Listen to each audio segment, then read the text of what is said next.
जिम्मेदारियों के चलते प्यार करने वाले कैसे अलग होते हैं, इसी से जुड़ी हुई है मेरी आज की ये कहानी खामोशियाँ। धीरज और प्रिया बहुत अच्छे दोस्त थे। बचपन से ही दोनों जिंदगी की हर सुख दुख को आपस में बांटते। धीरे धीरे उम्र के साथ जिम्मेदारियां भी बढ़ी और दोनों को बस यही लगने लगा कि दोनों एक दूसरे के लिए ही बनाए गए हैं। पर एक दिन प्रिया को मोबाइल पे मैसेज मिला। उसने देखा तो मैसेज धीरज का था और उसमें लिखा था कि मुझे तुमसे कुछ ज़रूरी बात करना है। तुम्हारे घर के पास वाले बागीचे में क्या तुम आज शाम को मुझसे मिल सकती हो? प्रिया ने थोड़ा सोचा कि ऐसी क्या बात हो सकती है।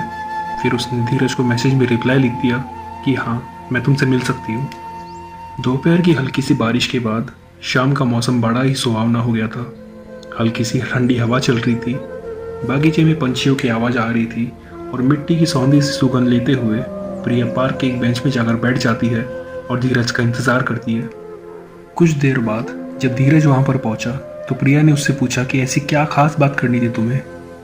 धीरज ने थोड़ा घबराते हुए कहा कि तुम भी जानती हो कि तुम मुझे और मैं तुम्हें कितना पसंद करते हैं, तो क्यों ना हम इस साथ को ज़िंदगी भर निभाए।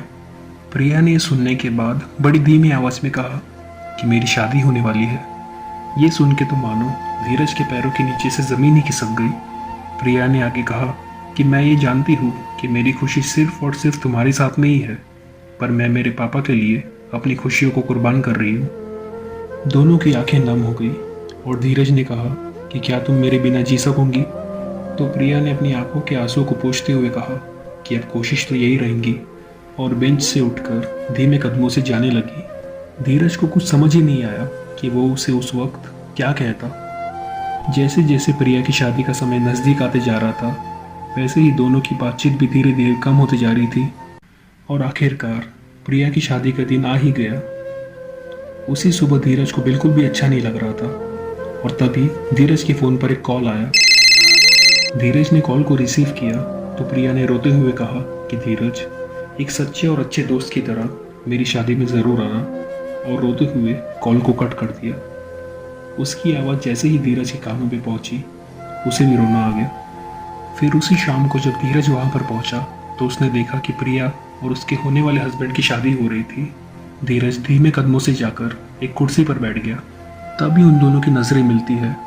प्रिया की आंखों से आंसू निकलना शुरू हो जाते हैं, जो देखकर धीरज ने भी अपनी नाम आंखों से मुस्कुरा दिया। धीरज को प्रिया की आंखों में मजबूरी साफ नजर आ रही थी, लेकिन कोई कुछ भी कर नहीं सकता था। देखते ही देखते विदाई का वक्त आ गया।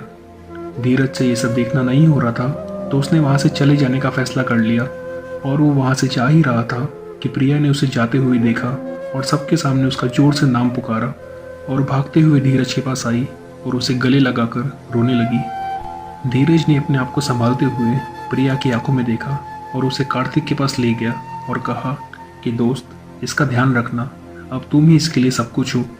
और अपने आंसुओं को पोंछते हुए वो वहाँ से चले गया। और यहाँ किस्मत ने इन दो प्यार करने वालों को अलग अलग रास्ते पर लाकर छोड़ दिया। दोस्तों, हर कहानी का एंड हमेशा हैप्पी एंडिंग नहीं होता। ये था यादों का idiot box with Mrinal Kanaujia. ऐसे ही और कहानियों को सुनने के लिए चैनल को सब्सक्राइब करें और साइड में दिए हुए बेल आइकन को भी प्रेस करें। Thank you.